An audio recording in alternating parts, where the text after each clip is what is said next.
Selamat pagi, Bapak dan Ibu sekalian. Kita bertemu lagi pada sesi yang kedua. Jadi, pada sesi yang kedua mata kuliah perkembangan dan konsep dasar pengembangan anak usia dini ini, kita akan belajar tentang pendidikan anak yang sesuai dengan perkembangan atau DAP, Developmentally Appropriate Practice.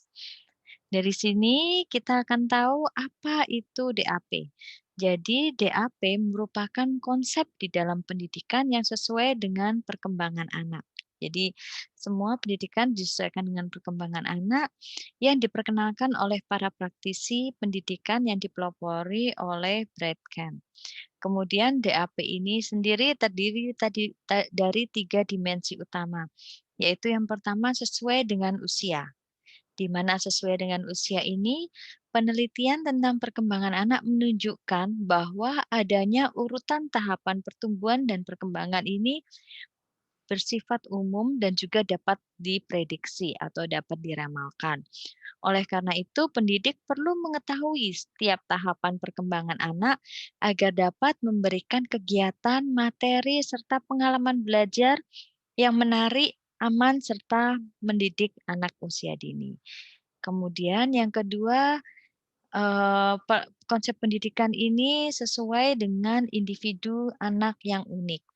Jadi setiap anak ini memiliki keunikan tersendiri sehingga membuat mereka berbeda, baik di dalam pola kepribadian mereka, kemudian di dalam bakat, minat, pengalaman, gaya belajar, ataupun bagaimana latar belakang keluarga anak usia dini ini sendiri. Oleh karena itu, sebagai pendidik, kita perlu memperhatikan keunikan setiap anak tersebut pada saat kita berinteraksi atau berkomunikasi dengan anak-anak. Kemudian yang ketiga, pendidikan ini disesuaikan menurut lingkungan sosial dan budaya anak-anak itu sendiri, di mana latar belakang sosial budaya setiap anak ini beragam, sehingga perlu diperhatikan juga oleh para pendidik, karena anak perlu disiapkan menjadi individu yang dapat menyesuaikan diri dengan lingkungan kehidupan sosial yang dihadapinya setiap hari.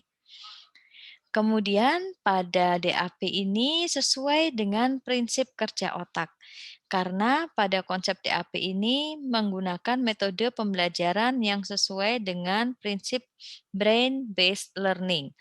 Misalnya menciptakan lingkungan belajar yang dapat membuat anak-anak belajar dengan menyenangkan, yaitu lingkungan belajar yang sedapat mungkin melibatkan seluruh aspek dalam perkembangan anak. Kemudian menggunakan kurikulum yang dapat menumbuhkan minat anak terhadap materi pembelajaran secara kontekstual.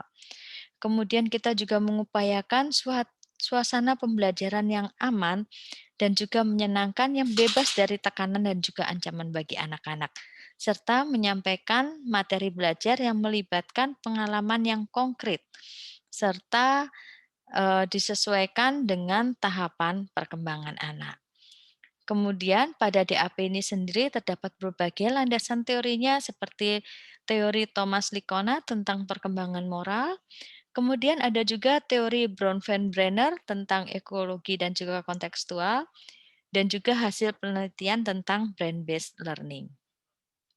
Kemudian di dalam melakukan DAP ini terdapat berbagai macam prinsip-prinsip yang harus dilakukan, yaitu diawali dengan bagaimana tentang perencanaan kurikulumnya, kemudian interaksi anak dengan pendidik, hubungan antara keluarga dan juga penyelenggara program, hingga bagaimana evaluasi perkembangan anak.